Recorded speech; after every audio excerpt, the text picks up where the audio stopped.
ছাত্র শিবির, ছাত্র আন্দোলন, সকল শ্রেণীর পেশার মানুষ এখানে অংশগ্রহণ করেছে। এই পর্যায়ে আপনাদের মধ্যে বক্তব্য রাখবে বৈষম্য বিরোধী ছাত্র আন্দোলনের অন্যতম সদস্য রোমান।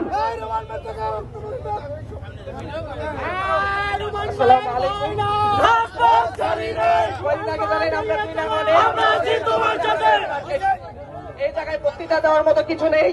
এখানে হচ্ছে তাল্লুকে মসজিদ চরে ওই জায়গায় মানুষের ঘর দুয়ার ভেঙে নিয়ে যাচ্ছে। আওয়ামী লীগ সরকার থাকা অবস্থায় এই ব্যবসা চলতো, কিন্তু আওয়ামী লীগ নেই। ঠিক আছে, এই ব্যবসা কারা চালায়? এই ব্যবসা কারা চালায়? ঠিক আছে, এটা আমরা দেখবো। অবৈধ ব্যবসা যারা করবে, বেড়েজারের ব্যবসা যারা করবে, আমরা তাদেরকে রুখে দেবো সবাই একসাথে ইনশাল্লাহ। আজকে আমরা এখান থেকে বসান মিছিল দিছি। অন্যান্য দিন নেক্সট টাইমে যদি এই ব্যবসা চলে তাহলে আমরা নিজ হাতে আইন তুলে নিয়ে আগুন চালিয়ে দেব ইনশাআল্লাহ। ধন্যবাদ রোমানকে।